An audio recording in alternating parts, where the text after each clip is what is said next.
I can't take myself seriously doing this.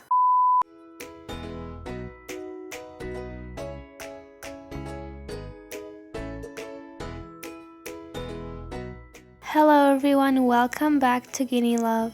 A few weeks ago, I decided to teach my guinea pig, Morty, how to play Uno. However, I needed to make a guinea pig friendly version of the game to successfully be able to play with Morty. This means that both the color and number rules do not apply to Morty, although they do apply to me, meaning if I were to play a yellow 4, Morty does not have to play a 4 or a yellow card and can instead play a card like a blue 6. However, rules like the +2, +4, skipping, and similar rules apply to both players, meaning that I am allowed to give Morty cards like a +4 and vice versa. Finally, if I were to give Morty a card like a +2, I do not know if he has a +2 in return, and since I can't look at his cards, I will simply give him 2 cards. Anyways, let's get started.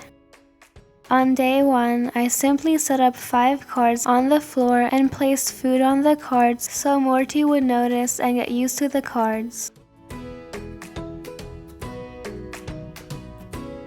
On day 2, I repeated this, except I used 7 cards this time to match the starting number of cards in the real game, and I made Morty touch the cards with his paws before he received food. On both these days, Morty did quite well and made progress, so on day 3 I repeated the same process using card stands this time, instead of letting the cards lay on the floor. At first, Morty was a bit confused by the change, but he quickly realized that he still only had to tap on a card to receive food. In fact, after just a few minutes, Morty tapped on one of the cards without me luring him to do so using food. On day 4, I simply repeated the same process to make sure Morty really understood his job of tapping the cards, and Morty did quite well.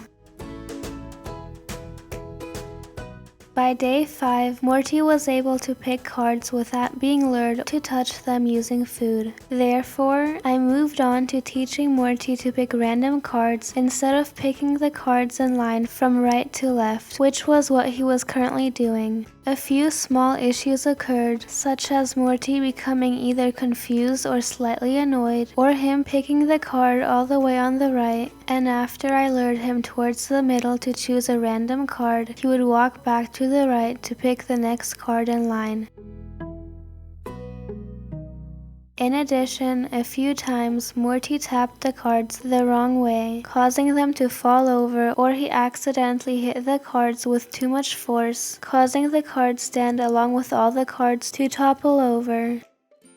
Also, sometimes his final choices were the card all the way on the left and the card all the way on the right, and sometimes he wouldn't even see the cards, which would irritate him. However, with review of what is wrong and right, I was able to fix those problems over the next few days, and by day 8, Morty was a master at randomly picking cards, with these issues rarely occurring.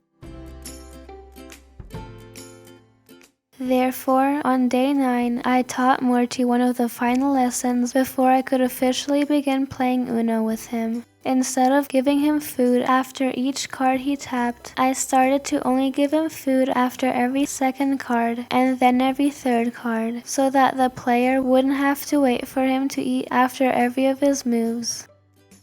He quickly mastered this lesson, becoming used to not receiving food after every card, and therefore, on day 10, I was finally able to start playing Uno with Morty. Along the way, Morty learned the final lesson, which is that he could potentially receive additional cards throughout the round. For example, if I gave him a +4, he mastered this lesson instantly with no problems, meaning it's time to show you the complete game of Uno with Morty.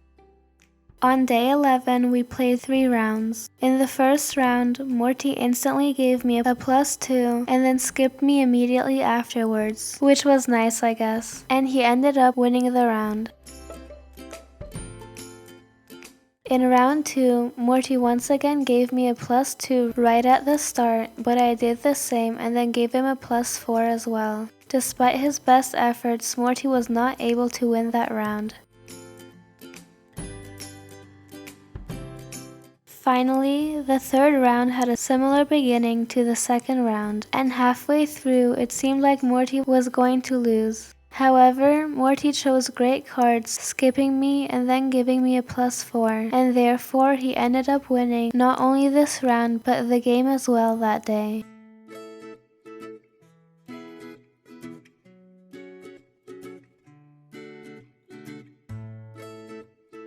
Day 12 went pretty similar, with Morty winning round 1 after several skips, +2s and +4s from both of us. In round 2, almost the same thing happened, and Morty won round 2 after +2s and +4s from both players. Round 3 and round 4 were pretty relaxed rounds, with me closely winning them. Then, in the tiebreaker round, round 5, mostly only number cards were used, with the exception of a reverse card from Morty and a skip from me. Morty ended up winning closely though, meaning he won 3 out of 5 rounds on day 12.